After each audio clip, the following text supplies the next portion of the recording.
Hey guys, I'm Jordan Sparks and I'm rocking with thebobbypin.com. What's up, world? Bobby Pin checking in here live from the Power of Influence brunch with honoree Jordan Sparks. How are you, Queen?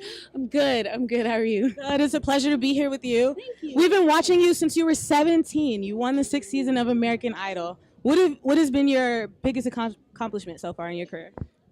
I don't know if I have like a biggest accomplishment because it's been 10 years now, which is nuts. Like you said 17, I was like, oh, okay. It's crazy. Actually, you know what? That's a lie. I think my biggest accomplishment, I'm just grateful people still want to hear me sing, because that doesn't necessarily happen. There isn't a blueprint for this industry. Like sometimes you can be the biggest thing in the world and then the next day no one cares. Sometimes you can, have a long career and then all of a sudden something happens. So I'm just grateful that I still get to do what I love. Definitely, and I think it definitely helps that you have such an amazing voice. Thank you. You can switch genres. You can give us soul, but you can give us pop. Explain your musical style and influence.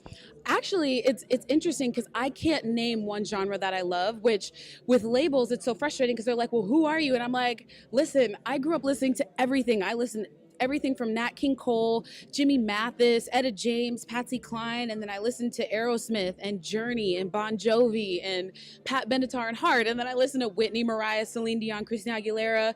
Like I have such a mix because my family's like that, So I've always loved everything, which I think helped me on Idol actually, because we had to do all the different genres. And I was like, oh, I love this one. Oh, I love that one too. So it's actually really hard to kind of pinpoint a sound. I'm just me. So we'll just see how that goes. But as far as like vocally, I have to say Whitney, Mariah, and Celine Dion and Christina Aguilera are like my top. Those are heavy hitters, so it only makes sense that you would sing just as beautifully. And speaking of Whitney, we got to see you alongside her in Sparkle. Can we expect any more acting roles? Yes, actually, I have 2 films that are coming out. One of them is an indie film called The Grace of Jake, and the other one is called God Bless the Broken Road. And I'm really excited about them. I play,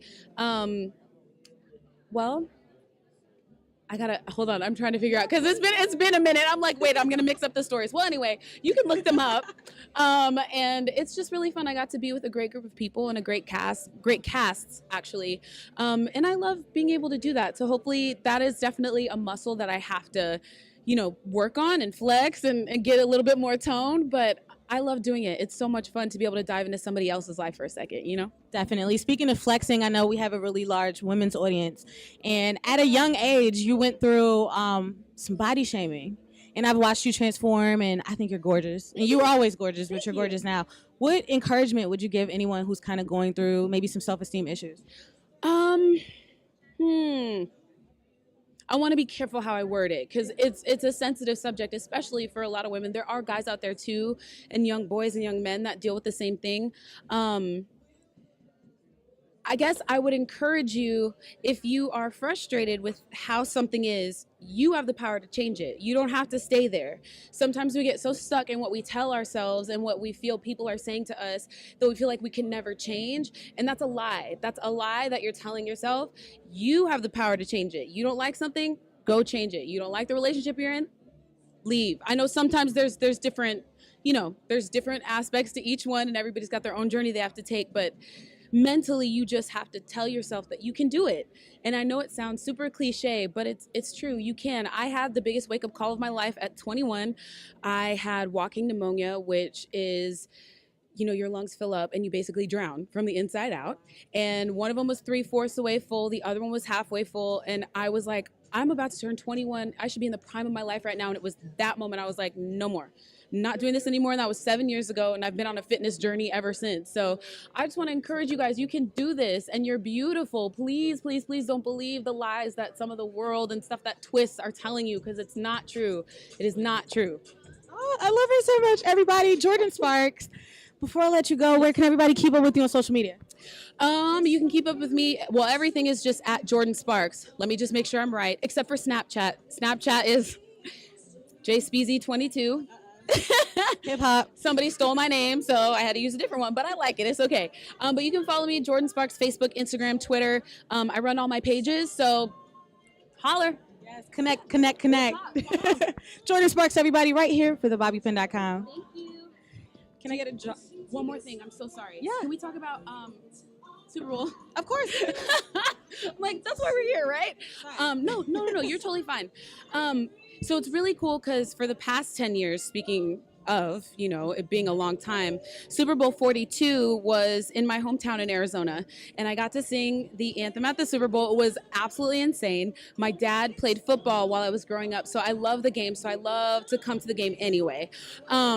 But what I do is I have a charity, the M.A.D Girls Inc. It's a 501c3. My campaign, I'm Mad Are You, is underneath that. M.A.D stands for making a difference. So I'm making a difference. Yeah. Are you? And basically we have followed each Super Bowl host city for the past 10 years.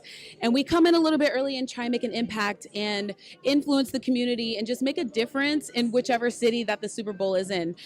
So whether that's encouraging kids to stay fit or going to read to them, visiting hospitals, which is a pretty big one. We have something called a teddy bear picnic where we go and we find kids and we just go bring a smile to their face, For a few kids, they can't even leave their hospital rooms and they know the Super Bowl's in the city. It may be their favorite sport. So we try and bring a little bit of the Super Bowl to them. So we'll go and I'll bring, a few players that want to donate their time, and it's really amazing. So it's our 10th year this year. The Jordin Sparks Experience, our 10th year.